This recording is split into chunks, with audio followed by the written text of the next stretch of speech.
Sir আমি কিচ্ছু করিনি স্যার। আমি আমি কাউকে খুন করিনি স্যার।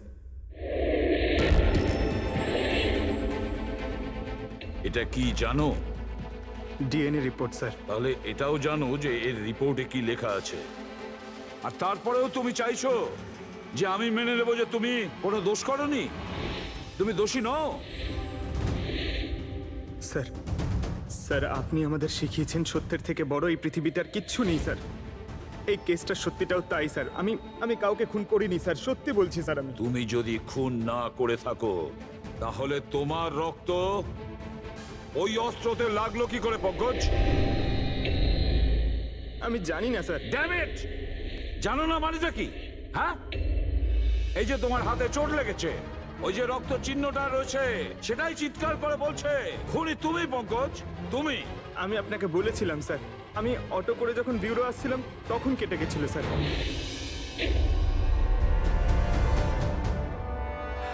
স্যার এটাও তো হতে পারে যে কেউ পঙ্কজকে ফাঁসানোর চেষ্টা করছে। পঙ্কজ যে লোকটা তোমার হাত কেটেছিল হয়তো সেই তোমার রক্তের স্যাম্পল নিয়ে গেছে ক্রাইম সিনে রাখার জন্য। স্যার না স্যার, স্যাম্পল ছিল না ওর কাছে।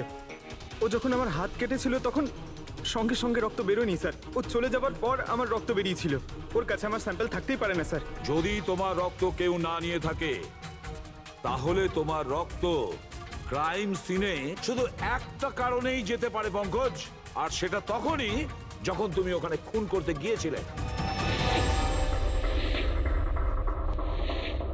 স্যার এ তো অদ্ভুত ব্যাপার। স্যার পঙ্কজ যদি মিথ্যে বলতো, আমাদের বিভ্রান্ত করতে চাইতো, তাহলে তো বলতেই পারতো যে ওর স্যাম্পল কেউ নিয়ে চলে গেছে, কিন্তু ও আমাদের সত্যি বলল। তাহলে ওর সত্যির কি কোনো দাম নেই স্যার? হ্যাঁ অভিজিৎ, সত্যির অনেক দাম আছে, কিন্তু আপাতত এই কেসের একটাই সত্যি, এই খুনের একজনই সাসপেক্ট, আর সে হলো পঙ্কজ।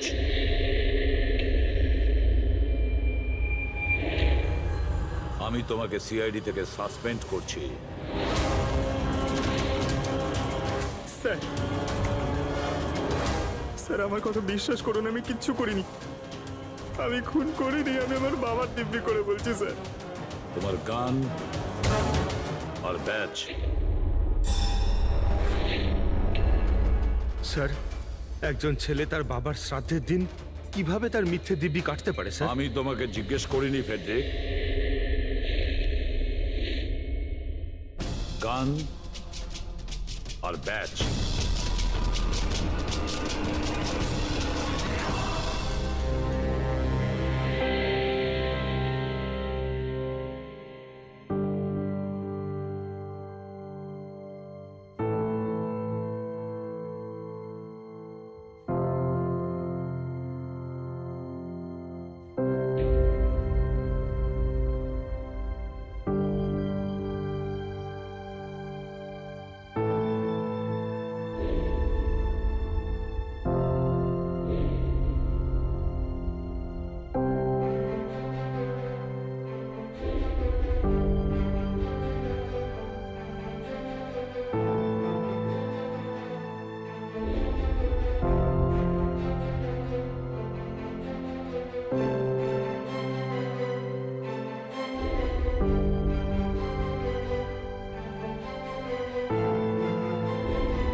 এটা অন্যায় হচ্ছে, এটা খুবই অন্যায় হচ্ছে। নো অফেন্স স্যার, কিন্তু আপনি আপনি সবসময় আমাদের উপরে এইভাবে সন্দেহ করতে পারেন না স্যার। এটা তুমি কি বলছো অভিজিৎ? কি ভুল বললাম আমি? যখনই কোনো সিআইডি অফিসারকে মিথ্যে ব্লেম দেওয়া হয়েছে, আপনি আমাদের উপর কখনোই ভরসা করেন না। এটা তুমি কি বলছো অভিজিৎ? আমি তোমার কাছে এটা আশা করিনি। স্যার, আমাদেরও আপনার কাছে কিছু আশা থাকে স্যার। আপনার একটা ইশারায় আমরা যে কোনো মুহূর্তে জীবন দিতে প্রস্তুত থাকি। তাহলে এটুকু আশাও কি অন্যায় যে আপনি খারাপ সময় আমাদের পাশে থাকবেন, আমাদের আপনি সহযোগিতা করবেন? তোমাদের আমি সহযোগিতা করি না? সত্যিটা জানার চেষ্টা করিনি? সত্যিটা জানার চেষ্টা করে অনেকবার আপনি আমাদের আত্মসম্মানে আঘাত করেছেন স্যার। আমাদের দায়িত্ব আর কর্তব্যকে আপনি সন্দেহ করেছেন। যখন আমাকে মিথ্যে অপবাদ দেওয়া হয়েছিল, আপনি আমার উপরে ভরসা করেননি স্যার। আর যতক্ষণ পর্যন্ত অভিজিৎ নিজেকে নির্দোষ প্রমাণিত করছে, ওকে জেলেই থাকতে হবে। যখন দয়াকে মিথ্যে অপবাদ দেওয়া হয়, তখন ওকেও আপনি ভরসা করেননি স্যার। কিন্তু হয়তো আপনি একটা কথা ভুলে গেছেন, একবার আপনাকেও এরকম মিথ্যে অপবাদ দেওয়া হয়েছিল স্যার।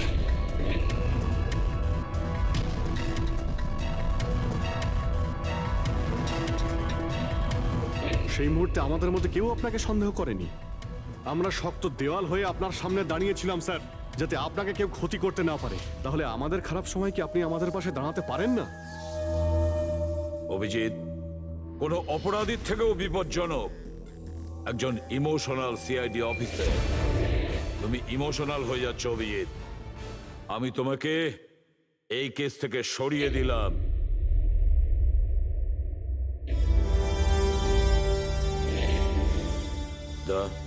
পুরবি, আজ থেকে পঙ্কজের কেস তোমরা দুজন ইনভেস্টিগেট করবে।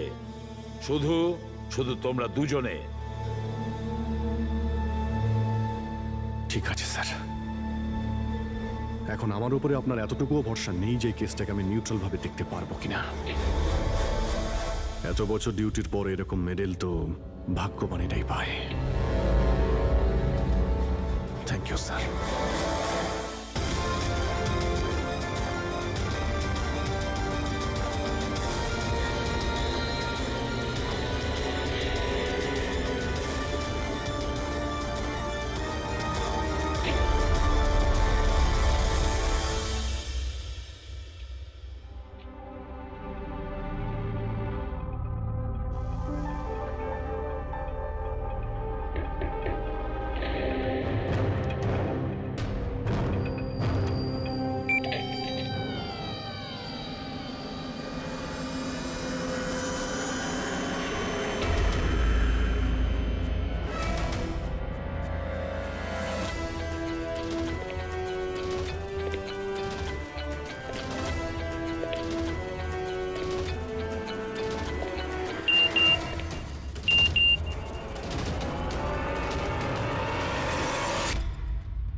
নিজের পিঠ আমার দিকে করে দাঁড়িয়ে পড়ো।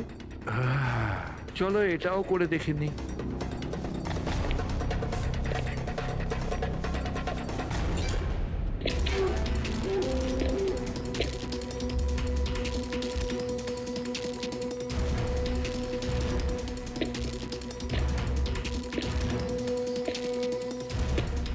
আপনি এসে গেছেন স্যার। আমি আপনার জন্য অপেক্ষা করছিলাম। ওইখানে আপনার ফাইলটা আছে, ওখানে পুরো ফাইন্যান্সিয়াল প্ল্যান পড়ে আছে এবং আমার স্থির বিশ্বাস যে আপনার খুব পছন্দ হবে।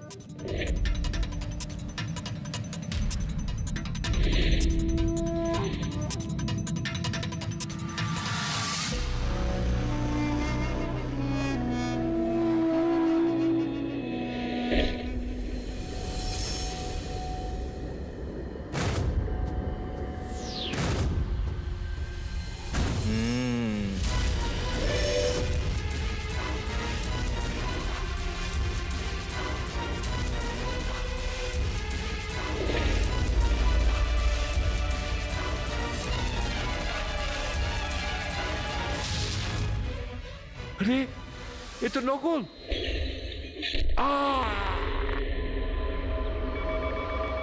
Hello ACP Pradyuman here. What? কখন? আচ্ছা ঠিক আছে।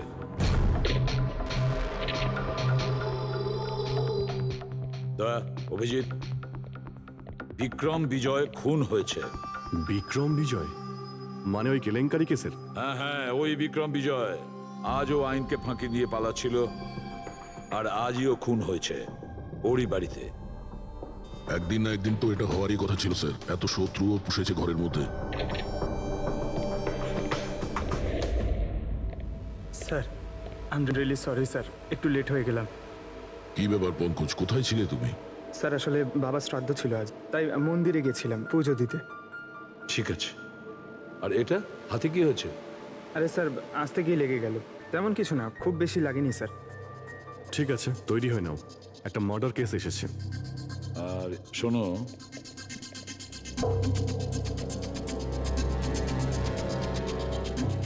কার আবার মার্ডার হলো? বিক্রম বিজয়ের।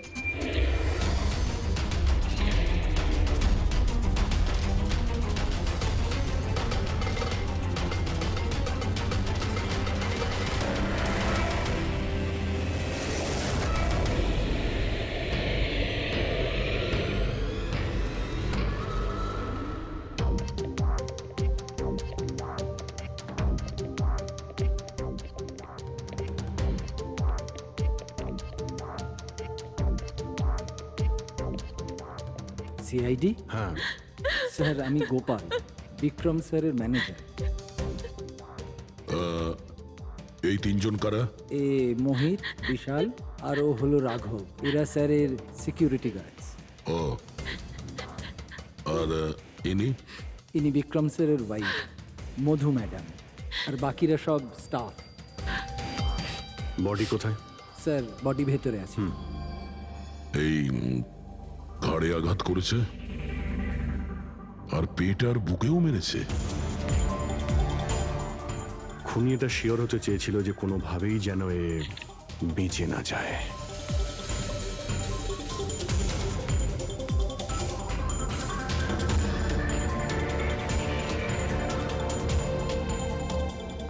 মনে হচ্ছে এটা দিয়ে আঘাত করেছে এর ওপর।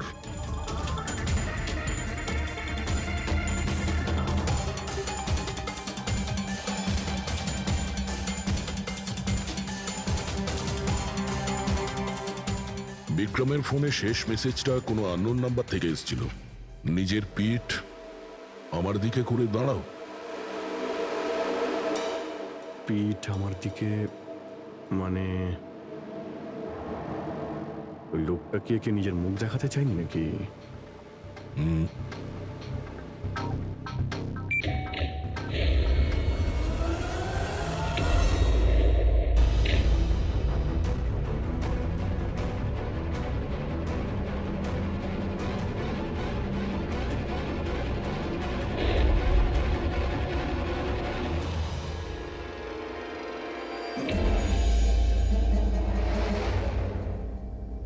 এই দেখুন স্যার, ফুলদানি থেকে আমি কি পেয়েছি।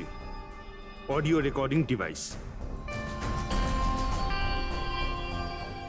অডিও রেকর্ডিং ডিভাইস মানে এই রুমের মধ্যে যা কথাবার্তা ছিল ওটা দেখে তো মনে হচ্ছিল যেন ওনার কোনো বিশেষ ক্লায়েন্ট হবে, আর উনি বিক্রমের সাথে দেখা করতে চাইছিলেন।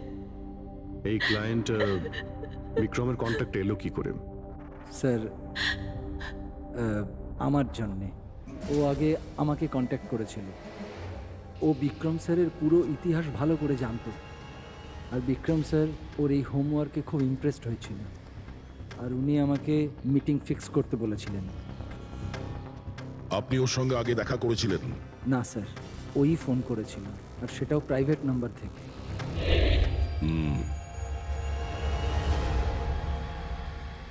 তাহলে আপনারা মিটিং এর আগে সবকিছু দেখে নিয়েছিলেন?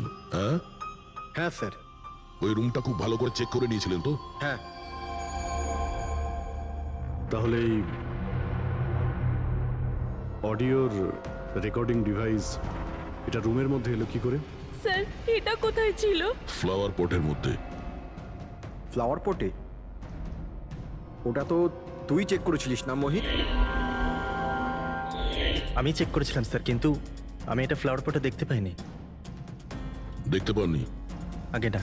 আচ্ছা, কিভাবে তুমি দেখলে না? ব্যুরো চলো, ওখানে সবাই খুব ভালোভাবে দেখতে পায়।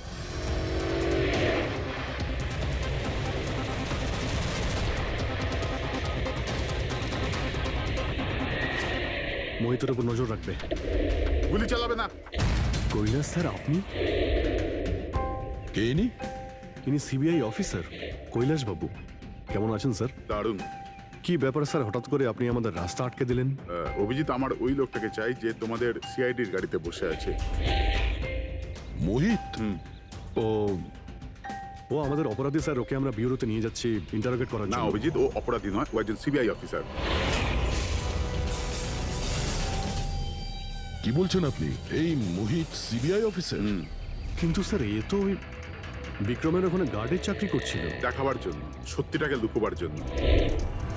কিরকম সত্যি স্যার? মোহিত একজন আন্ডার কভার।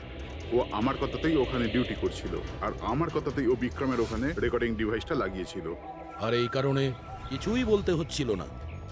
আন্ডার কভার মরে যাবে, কিন্তু প্রোটোকল ভাঙবে না। না ঠিক আছে স্যার, ওই অ্যাকচুয়ালি কিছু জিজ্ঞাসাবাদ তো করতেই হবে, খুনের ব্যাপার তো, জাস্ট জেনারেল জিজ্ঞাসাবাদ। আর আমরা ওই অডিও রেকর্ডিংটা পেতে পারি স্যার? আমরা জানতে চাই যে খুনি আর বিক্রমের মধ্যে কি কথা হয়েছে। আপনি এসে গেছেন স্যার, আমি আপনার জন্য অপেক্ষা করছিলাম। ওইখানে আপনার ফাইলটা আছে, ওখানে পুরো ফাইন্যান্সিয়াল প্ল্যান পড়ে আছে, এবং আমার স্থির বিশ্বাস যে আপনার খুব পছন্দ হবে। এটা নকল। আরে, মনে হচ্ছে এই বিক্রম বিজয় খুনিকে চেনে, সেই কারণে খুনি ওকে নিজের মুখ দেখতেই দেয়নি।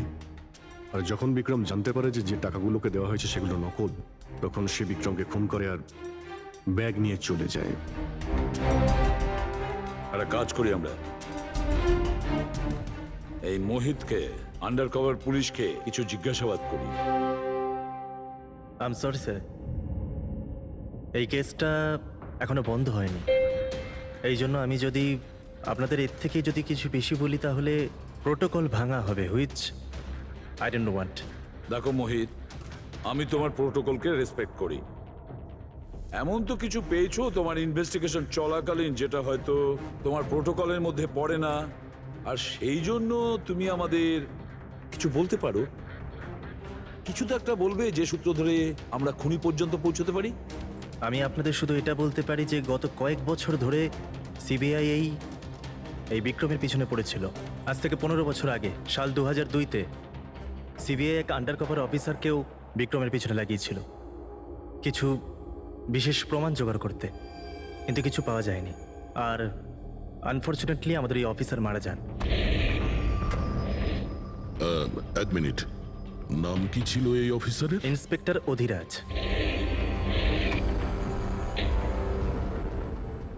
ইন্সপেক্টর অধিরাজ? এই বোতলে যে রক্তটা আছে, এই রক্তে বিক্রমের ডিএনএ ছাড়াও অন্য কারো ডিএনএ আছে। বিক্রমের ডিএনএ ছাড়াও অন্য কারো ডিএনএ আছে? তুমি বলতে চাইছো অন্য কেউ ছিল? কে ছিল সালুকে? ক্রিমিনাল ডাটাবেসের সঙ্গে কম্পেয়ার করে দেখেছিলে, ম্যাচ করে দেখেছিলে তুমি? তার দরকার পড়েনি। প্রয়োজন ছিল না কি বলছো সালুকে? সেটা কার ডিএনএ? ওই ডিএনএ হ্যাঁ, পঙ্কজের। হোয়াট? ওই ডিএনএ পঙ্কজের? আমাদের পঙ্কজের? আমাদের পঙ্কজের। এটা কি করে হতে পারে? সিআইডি অফিসার হলো পঙ্কজ। সিআইডি অফিসার পঙ্কজ খুন করতে পারে? আমাদের একজন অফিসার খুনি? কিন্তু স্যার, পঙ্কজ কেন খুন করতে যাবে? সেটাই তো, সিআইডি অফিসার কেন খুন করতে যাবে? স্যার, বিক্রমের বাড়ির থেকে 1 কিলোমিটার দূরে পুলিশ একটা বেবারিশ মোটরসাইকেল পেয়েছে স্যার। কার মোটরসাইকেল ছিল ওটা?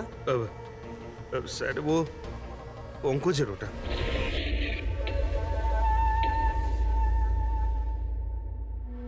ভাবছিলাম তাই। তার মানে পঙ্কজের বাইকটা পাওয়া গেল ওখানে, আর আপনাদের কারুর অবাক লাগলো না? ফ্রেডি, বিক্রম বিজয় যে মারা গেছে আজ 15 বছর আগে অধিরাজ বাবু পঙ্কজের বাবা একটা আন্ডার কভার কব বডিগার্ড সেজে বিক্রম বিজয়ের বিরুদ্ধে প্রমাণ জোগাড় করছিল, আর সেই কারণে ও মারাও গেছে। তার মানে স্যার পঙ্কজ এটা ভাবে যে পঙ্কজের বাবার মৃত্যুর পিছনে এই বিক্রম বিজয়ের হাত রয়েছে, আর এই জন্য ও ওর বাবার মৃত্যুর প্রতিশোধ নেবার জন্য।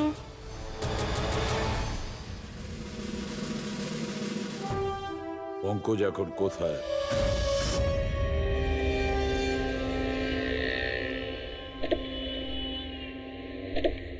আরে স্যার, আপনারা? আরে এই প্রশ্নটাই তো আমরা তোমাকে জিজ্ঞেস করছি। তুমি এখানে কি করছো? তুমি তো অসুস্থ ছিলে। আরে স্যার, বাইক চুরি হয়ে গেছিল আমার। এই সামনে থানাতেই রিপোর্ট লেখাতে এসেছিলাম। এই দেখুন। আমরা জানি তোমার বাইকটা কোথায়।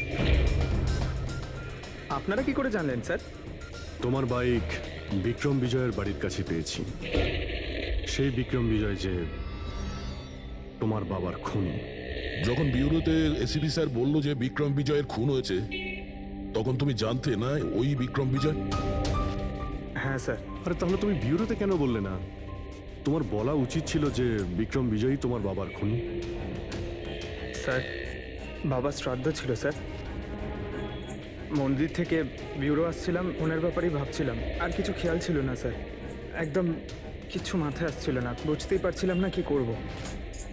আর এই যে তোমার হাতটা কাটা, এক্স্যাক্টলি কি হয়েছিল?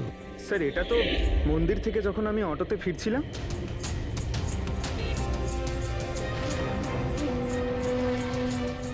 কি হলো স্যার? তাহলে একজন অচেনা লোক আঘাত করে চলে গেল? হ্যাঁ, এমনি অকারণে? স্যার, আমি জানি বিশ্বাস করাটা একটু কঠিন, কিন্তু এটাই সত্যি। আচ্ছা পঙ্কজ, তুমি সবসময় তো বাইকে করে বিউরোতে আসতে, হঠাৎ তুমি অটো করে কেন এলে? হঠাৎ করে না স্যার, আমার বাইক তো দুদিন ধরে খারাপ হয়ে রয়েছে। তাহলে তোমার খারাপ হয়ে যাওয়া বাইকটাকেও নিয়ে গেল। সে ওটাকে রিপেয়ার করলো, আর ঠিক হয়ে যাওয়ার পর ওটাকে একটা ফাঁকা জায়গায় ফেলে দিয়ে এলো। তাও কাকতালীয় ভাবে এমন একজনের বাড়িতে ফেলে দিয়ে এলো যার আজই খুন হয়েছে, আর যে তোমার বাবার খুনিও। স্যার, আপনারা আমাকে সন্দেহ করছেন? আপনাদের মনে হচ্ছে ওই বিক্রম বিজয়কে আমি মেরেছি?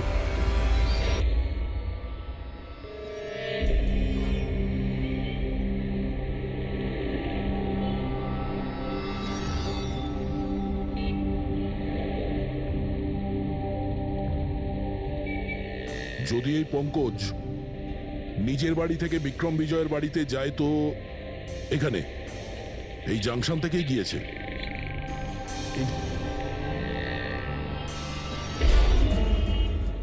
স্যার, সিগন্যালে সিসিটিভি ক্যামেরা রয়েছে।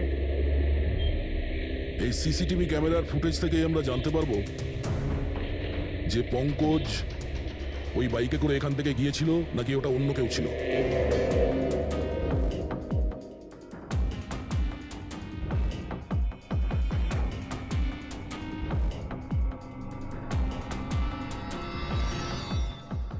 এক মিনিট রিওয়াইন্ড করো, পজ করো। স্যার, এই দেখুন, একে পঙ্কজের মতনই দেখতে লাগছে না? বাইকের নাম্বার হলো XYA4784। স্যার, পঙ্কজের বাইকের নাম্বারও এটাই। পুরবি, এই পঙ্কজ এতটা তো ভুল করবে না যে একটা অপরাধ করতে যাওয়ার আগে রাস্তায় আর একটা অপরাধ করবে, সিগন্যাল ভাঙা। নিশ্চয়ই কেউ আছে যে পঙ্কজকে ফাঁসাতে চাইছে, আর সেই কারণেই ও সিগন্যালটা ভেঙেছে, যাতে আমাদের যে সন্দেহটা আছে পঙ্কজের উপর ওটা আরো মজবুত হয়। কিন্তু স্যার, পঙ্কজকে কে ফাঁসাতে চাইবে? হতে পারে ওর কোনো পুরনো শত্রু। স্যার, আমার এমন কোনো পুরনো শত্রু নেই যে আমাকে ফাঁসানোর জন্য এরকম কিছু করবে স্যার। পঙ্কজ, খুব ভালোভাবে চিন্তা করো, কেউ তো হবে। না স্যার। যদি তোমার কোনো শত্রু না থেকে থাকে, তাহলে এই খুন তুমিই করেছো। তুমি নিজের বাবার মৃত্যুর প্রতিশোধ নিয়েছো তুমি, আর সেটাও ওনার মৃত্যুবার্ষিকীতে। স্যার, আমার প্রতিশোধ নেবার কোনো মেন্টালিটি নেই স্যার। আমি খুনি না স্যার, আমি একজন সিআইডি অফিসার। যতদূর বাবার কথা স্যার, আমি তো ওনাকে ভালো করে দেখিও নি। স্যার আমার তো এমন কিছু মনেও নেই যে উনি আমাদের সঙ্গে কখনো টাইম স্পেন্ড করেছেন বা আনন্দ করেছেন। স্যার উনি হয়তো কখনো ভাবতেনও না যে ওনার একটা ছেলে আছে যার ওনাকে প্রয়োজন। তার মানে হলো তোমার বাবার সঙ্গে তোমার সম্পর্ক ভালো ছিল না? স্যার উনি একজন আন্ডারকভার কপ ছিলেন, বেশিরভাগই নিজের কাজে ব্যস্ত থাকতেন। বাড়ি, সংসার, সন্তান, পরিজন সেসব নিয়ে উনি কোনোদিন মাথায় ঘামাননি। আমাকে শুধু আমার মাই মানুষ করেছেন স্যার। কিন্তু তাও বলছি পঙ্কজ, তোমার নিজের বাবার সাথে কোনো না কোনো স্মৃতি তো জড়িয়ে থাকবে না? কিছু মনে আছে? শুধু স্যার এইটুকুই মনে আছে আমার স্যার, আমাকে উনি মেলায় ঘুরতে নিয়ে যেতেন, কিন্তু মেলায় নিয়ে যাওয়ার আগে উনি আমাকে হসপিটালে নিয়ে যেতেন প্রতিবার। কি হসপিটালে? ওটা কেন? হয়তো ছোটবেলায় আমি খুব অসুস্থ থাকতাম আর উনি হসপিটালে নিয়ে যেতেন আর আমার খুব ব্যথা লাগতো স্যার। যন্ত্রণা? পঙ্কজ, কোথায় যন্ত্রণা হতো? স্যার পিঠে, এখানে স্যার। পিঠে? পঙ্কজ, ডাক্তার পিঠে কি করতো? না স্যার, তেমন কিছু মনে পড়ছে না স্যার। মনে করো পঙ্কজ, মনে করো কি করতো? তোমার পিঠে ইঞ্জেকশন দিত বা পিঠের থেকে রক্ত বার করতো? কি করতো মনে করো? Sir sir sir drill machine দিয়ে কিছু করতো হসপিটালে। কি বলে? ড্রিল মেশিন দিয়ে? আর তারপরে তোমার পিঠে যন্ত্রণা হতো? খুব ব্যথা করতো স্যার, আমি তো এক সপ্তাহ ঠিক করে বসতে পারতাম না। আর তারপর বাড়ি যাবার পর তোমার ঘুম পেত, অদ্ভুত কিছু মনে হতো, মাথা ঘুরতো? হ্যাঁ স্যার। স্যার মেলায় যখন আমি ঘুরতে যেতাম তখন ঘোরের মধ্যে থাকতাম স্যার, সারাক্ষণ মাথাটা ঝিমঝিম করতে আর ঘুরতো স্যার। কিন্তু স্যার এই কথাটার কেসটার সাথে কি সম্পর্ক? সম্পর্ক আছে বস। আমার মনে হচ্ছে এর বাবা এর খুব কম বয়সে এর বোন ম্যারো ডোনেট করে দিয়েছিল। কিন্তু স্যার বাচ্চাদের বোন ম্যারো ডোনেট করা তো বেআইনি কাজ। বেআইনি কাজ, কিন্তু আমার মনে হচ্ছে বস টাকার জন্য বা যে কোনো কারণেই হোক ওই ডক্টর এর বাবার জন্য এই সমস্ত করেছে। সেটা বুঝলাম স্যার, কিন্তু আমি এখনো এটা বুঝতে পারছি না যে ওই ঘটনাটার এই কেসের সাথে কি সম্পর্ক। কানেকশন এইটা পুরোপুরি, যখন কাউকে বোন ম্যারো ডোনেট করা হয়ে থাকে তখন যাকে বোন ম্যারো ডোনেট করা হয়েছে সেই ব্যক্তির হিউম্যান কাইমারিজম হয়ে যায়। হিউম্যান কাইমারিজম? এটা কি ডক্টর সালুখে? মনে করো যে লোকটাকে বোন ম্যারো ডোনেট করা হয়েছে সেই ব্যক্তিটির শরীরে দুটো ডিএনএ তৈরি হয়ে যায়। একটা ডিএনএ সেইটা যেটা ওর নিজের অরিজিনাল, আর দ্বিতীয় ডিএনএটা তার যার বোন ম্যারো তাকে ডোনেট করা হয়েছে তার। তার মানে ডক্টর, পঙ্কজের বোন ম্যারোটা যে পেয়েছে তার রক্তেও এই পঙ্কজের ডিএনএ আছে? এক্স্যাক্টলি দয়া বস, আমার মনে হচ্ছে সেই ব্যক্তিটা একটা বিশেষ লোক যার জন্য পঙ্কজের বাবা এই কাজ করেছিলেন। এমন কোন বিশেষ লোক যে পঙ্কজের বাবা ইন্সপেক্টর অধিরাজের খুব কাছের মানুষ ছিলেন, আর তার মৃত্যুর প্রতিশোধ নিতে গিয়ে ও একটা খুন করে বসে। কিন্তু কে?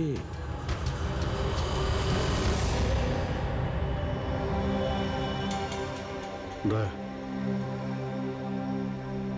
High sir. Hello Abhijit. Hi Daya, কেমন হ্যালো, আছো? গুড। সরি, আপনাকে এরকম একটা জায়গাতে ডেকে আনতে হলো। অভিজিৎ, যে ইনফরমেশন তোমার দরকার ছিল সেটা না সিআইডি অফিসে দেওয়া যেত না আমার অফিসে? থ্যাংক ইউ স্যার আমাদের সাহায্য করার জন্যে। স্যার পঙ্কজ একজন সৎ অফিসার, আর যদি আপনার সাহায্যকে আমরা নিরাপরাধ প্রমাণ করতে পারি। অভিজিৎ, তোমার মনে আছে এক বিপজ্জনক অপরাধী ছিল রাকা, তাকে ধরতে তুমি আমাকে সাহায্য করেছিলে? তা ধরে নাও আমি সেটারই ঋণ মেটাচ্ছি। এসব আপনি কি বলছেন স্যার? অ্যাকচুয়ালি আমাদের পঙ্কজের বাবা ইন্সপেক্টর অধিরাজের ব্যাপারে কিছু ইনফরমেশন চাই, যতটা আপনি দিতে পারবেন। আপনি কাজ করেছেন না ইন্সপেক্টর অধিরাজের সঙ্গে? হ্যাঁ দয়া, অধিরাজ খুবই সৎ ইন্সপেক্টর ছিল আর সাহসীও। আমার তো এটা বলতে গর্ব হয় যে আমরা একসাথে কাজ করেছি। স্যার অ্যাকচুয়ালি আমরা এটাই জানতে চাই যে ওনার আন্ডারকভার মিশনের সময় ওনার সঙ্গে কারো কি কোনো গভীর সম্পর্ক হয়েছিল? আই মিন কোনো নতুন পরিবার সেরকম কিছু? অভিজিৎ, এই যে আন্ডার কভারদের যে দুরকম জীবন হয়, খুব কঠিন হয় সেটা সামলানো। এই পুলিশেরাও তো মানুষ হয় নাকি, আর তাদেরকেও সেই সীমাটা পেরিয়ে যেতে নেই যেটা ও পেরিয়ে গিয়েছিল। মানে ওনারও কারোর সঙ্গে ভালোবাসা হয়েছিল? ওনারও কোনো অন্য পরিবার ছিল? হ্যাঁ, অধিরাজের দ্বিতীয় স্ত্রী বাচ্চা জন্ম দিতে গিয়ে মারা গিয়েছিল। ও, আর অধিরাজ বাবুর মৃত্যুর পর এই দ্বিতীয় বাচ্চাটার কি হয়েছে? এই রহস্য সবসময় রহস্যই রয়ে গেছে। অধিরাজ ওই দ্বিতীয় বাচ্চাটাকে কোথায় রেখেছে, কিভাবে বড় করেছে, আর ওই বাচ্চাটা কোথায় গেল কেউ কিছু জানে না। আর এই যে বাচ্চাটা, মানে দ্বিতীয় বিয়ের বাচ্চাটা, কত বয়স ওর? এ পঙ্কজের থেকে 2-3 বছর বড় হবে। বিয়ে পঙ্কজের মায়ের সাথে আগে হয়েছিল, কিন্তু বাচ্চা দ্বিতীয় স্ত্রীর আগে হয়েছিল। হয়তো ওনার কোনো রোগ ছিল যার কারণে অধিরাজবাবু পঙ্কজের বোন ম্যারো ওকে দিয়েছিলেন। নিজের বাবার মৃত্যুর প্রতিশোধ নিতে হতে পারে খুনটা পঙ্কজের সৎ ভাইই করেছে। আর এখন প্রশ্ন এটাই যে পঙ্কজের এই সৎ ভাই কে সে, আর এখন কোথায়? আমার কিছু কিছু আইডিয়া হচ্ছে যে ওর সঙ্গে ঠিক কি হতে পারে। দেখুন স্যার, আমাদের আরো একটা সাহায্যের খুব প্রয়োজন। এই আন্ডারকভার মিশনের সময় আপনাদের সঙ্গে আর কারা কারা ছিলেন তার সবার ইনফরমেশন চাই, আর অধিরাজ বাবুর ডিটেলস। অভিজিৎ, এটা একটু মুশকিল হবে। জানি স্যার, এটা খুবই কঠিন, কিন্তু কাউকে নির্দোষ প্রমাণ অপেক্ষা করতে হবে। এ লোক সময় আসে না কেন?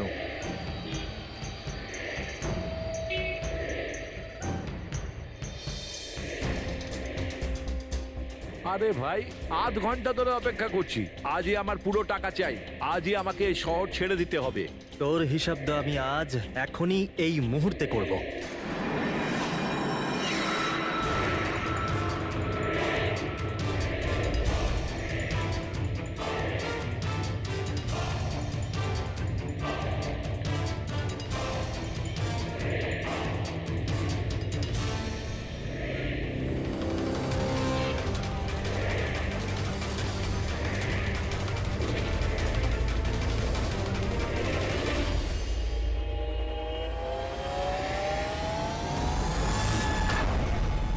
তোর অ্যাকাউন্ট সিআইডি বন্ধ করবে।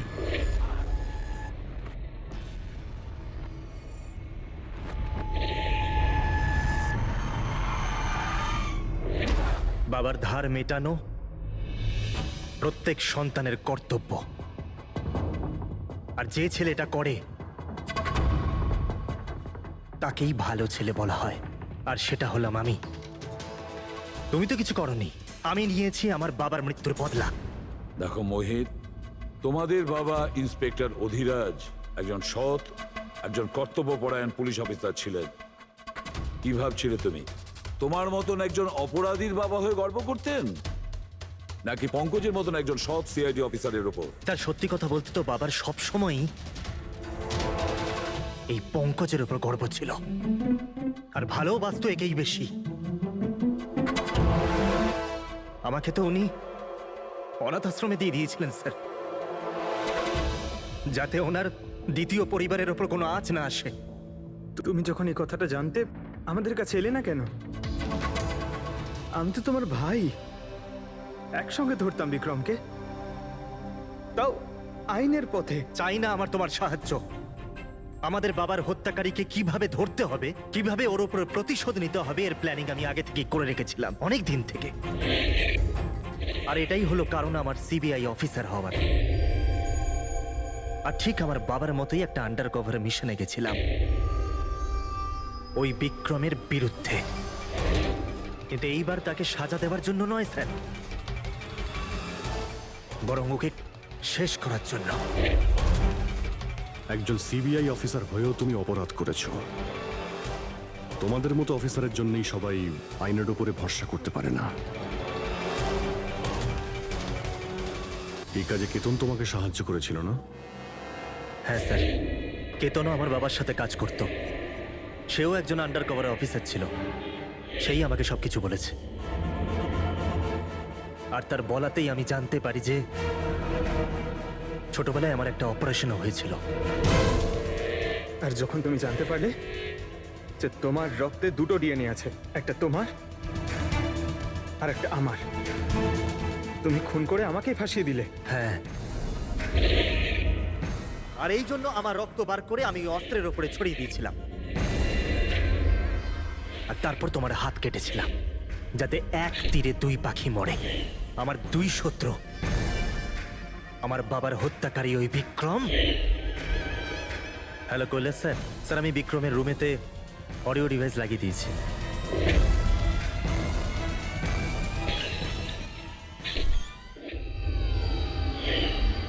আর তুমি আমাকে এত ঘৃণা করার কারণ কি ভাই? কেন করবো না বলো তো?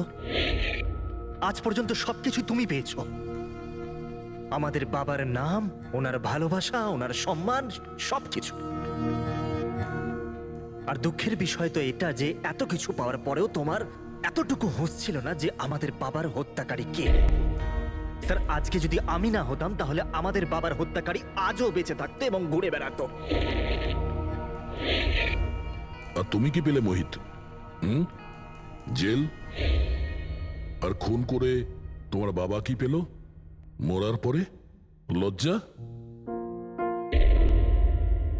স্যার, একটা প্রশ্ন করতে পারি আপনাকে? আপনারা আমার কাছে পৌঁছলেন কি করে? কারণ আমি এতটুকুও ভুল করিনি সমস্ত প্রমাণ পঙ্কজের বিরুদ্ধে করতে। সেটা তো আমরা জানতাম যে পঙ্কজ এ কাজ কোনোদিন করতে পারে না। আর বাকি রইল তোমার অবধি পৌঁছানোর। যখন আমরা দুটো ডিএনএর খোঁজ পেলাম, আমরা তোমার বাবা ইন্সপেক্টর অধিরাজের ব্যাকগ্রাউন্ড চেক করলাম। সেখান থেকেই আমরা জানতে পারি যে ওনার আরো একজন ছেলে আছে, তুমি।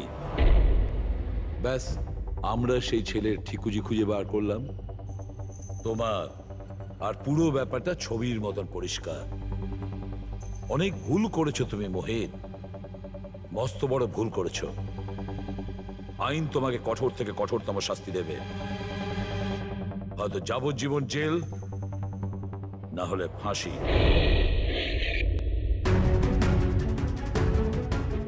ফ্রেডরিক,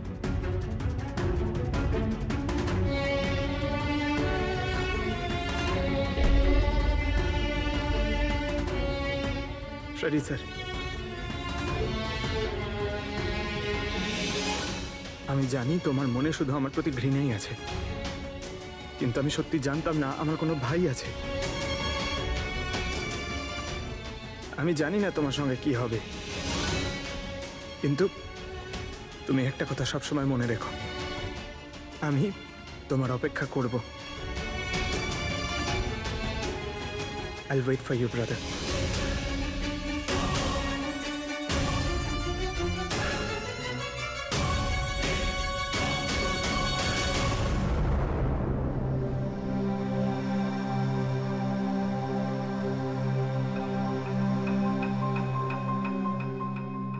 পঙ্কজ, দেখো, তোমার যে ভালো দিকটা আছে না, সেটা কিন্তু বাঁচিয়ে রাখবে খুব ভালো করে। Welcome back to CID. Thank you sir. Sir, I am sorry sir, আপনি ঠিকই বলছিলেন। ইমোশনাল হয়ে আমি স্যার একটু বেশি বলে ফেলেছি। I am sorry. দেখো অভিজিৎ, তোমরা সবাই আমার কাছে শুধু সিআইডি অফিসার নও, তোমরা আমার গর্ব, আমার আত্মবিশ্বাস, তোমরা আমার শক্তি। তোমরা আর এসিবি প্রদ্যুমান আজ পর্যন্ত নিজের শক্তিকে সন্দেহ করেনি, না কোনোদিন করবে। সময় তো সব সময়ই মানুষের পরীক্ষা নেয়, কিন্তু কর্তব্যের পথে চলার সময় যদি নিজের সন্তানের উপরেও গুলি চালাতে হয়, আমাদের হাত যেন না কাঁপে। এটা কি জানো? DNA report sir. তাহলে এটাও জানো যে এর রিপোর্টে কি লেখা আছে। আর তারপরেও তুমি চাইছো যে আমি মেনে নেবো যে তুমি কোনো দোষ করনি, তুমি দোষী নও। স্যার স্যার আপনি আমাদের শিখিয়েছেন সত্যের থেকে বড় এই পৃথিবীতে আর কিচ্ছু নেই স্যার। এই কেসটার সত্যিটাও তাই স্যার। আমি আমি আমি কাউকে খুন করিনি স্যার, আমি সত্যি বলছি। তুমি যদি খুন না করে থাকো তাহলে তোমার রক্ত ওই অস্ত্রতে লাগলো কি করে পঙ্কজ? আমি জানি না স্যার। Damn it! জানো না মানেটা কি? হ্যাঁ, এই যে তোমার হাতে চোট লেগেছে, ওই যে রক্ত চিহ্নটা রয়েছে, সেটাই চিৎকার করে বলছে খুনি তুমি পঙ্কজ, তুমি। আমি আপনাকে বলেছিলাম স্যার, আমি অটো করে যখন ব্যুরো আসছিলাম তখন কেটে গেছিল স্যার।